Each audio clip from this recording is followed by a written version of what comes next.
Olá, meus caros, tudo bem? Então, vamos continuar com a nossa aula motivacional. Então, hoje nós vamos fazer a segunda parte da aula e dando continuidade aí ao tema por que precisamos do cálculo. Nessa aula de hoje, que vai ser bem curtinha, nós vamos falar sobre esses dois primeiros tópicos aqui, falsificações de Van Meegerian. E depois vamos falar sobre tokamak, fusão nuclear controlada. Vou explicar por quê. E como essa aqui é um pouco maior, essa terceira parte é um pouco maior, eu vou deixar para a próxima aula. Ok? Então vamos lá, continuando. Essa história de hoje aqui, ela vai se passar durante a Segunda Guerra Mundial. Então, refere-se aos quadros desse pintor aqui. Então, coloquei aqui. No que segue, vamos falar sobre falsificações das obras de Jan Vermeer. Esse Jan Vermeer é o principal pintor holandês, é super famoso. Ele nasceu em 31 de outubro de 1632, na cidade de Delft, e morreu em 15 de dezembro de 1675.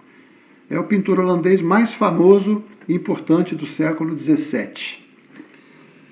E ele tem vários quadros famosos, e um dos mais famosos é esse aqui, Menina dos Brincos de Pérola.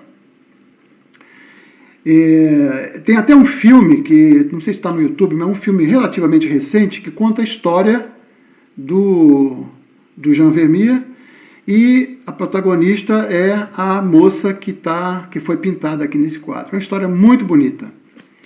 Então eu sugiro que vocês, como etapa de leitura, copiem esse link que está aqui embaixo para ver várias coisas sobre Jan Vermeer. Tá? A história dele está na Wikipédia. Então, primeiro vocês vão ler, digamos, essa parte, vão verificar isso que está aqui. Tá? E depois a gente pode comentar mais.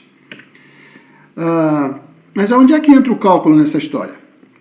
O cálculo entra no seguinte: nesse texto que está aqui, é um texto PDF que eu traduzi de um livro, é um texto curto, As Falsificações de Van Meegerian.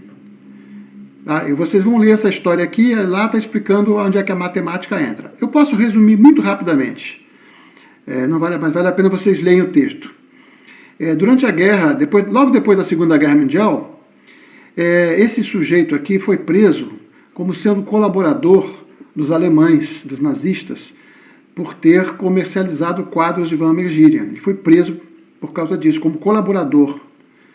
E aí ele dizia que ele não tinha falsificado, que ele não tinha vendido os quadros, né, quadros do pintor lá para os alemães, não. O que ele fez foram falsificações.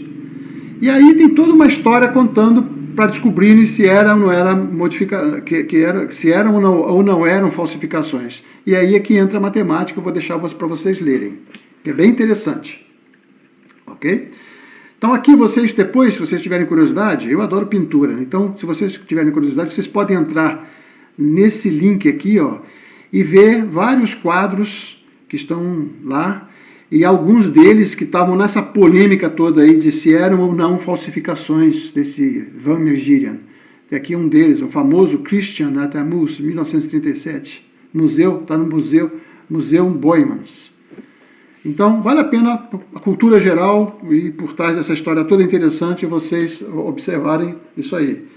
Tá? Então, passando agora para o segundo ponto, por que precisamos de cálculo?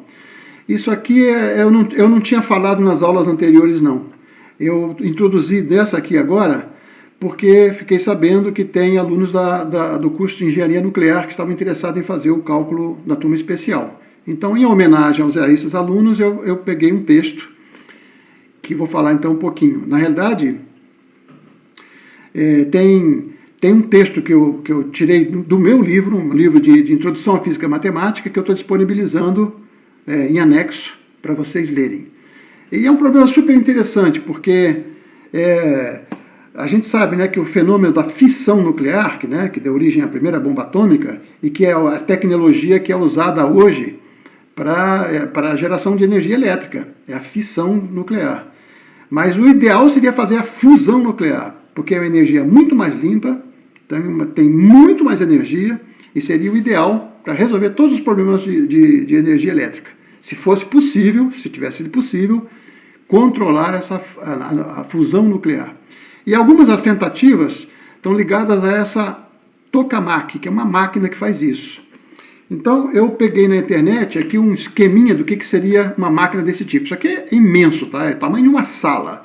E aqui por dentro, ó, por intermédio de campos magnéticos e campos elétricos, você vai confinar um plasma superaquecido aqui dentro, e esse plasma ele vai cada vez se concentrar mais e aquecer mais até chegar na fusão.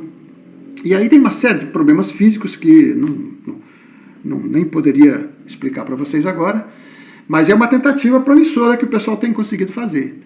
No meu livro, bom, além disso vocês podem fazer o seguinte, vocês podem ver aqui, ó, aqui está o texto que eu mandei para vocês, que é o que eu tirado do meu livro, tá? Sobre a tokamak. Isso é um assunto que me interessa, porque na minha tese de doutorado eu trabalhei um pouco sobre isso, a matemática desse negócio aqui. E vocês podem ler também na Wikipédia, nesse link aqui, ó, vocês podem ler bastante coisas sobre a tokamak em particular, sobre o problema da geração de energia elétrica a partir da fusão nuclear controlada. É um assunto muito interessante, muito interessante. E tem muita matemática junto, claro, e com a física, obviamente. E com a engenharia, obviamente, para aqueles equipamentos todos que estão lá, tudo é uma ligação engenharia, matemática, física, enfim. É uma ciência de altíssimo nível.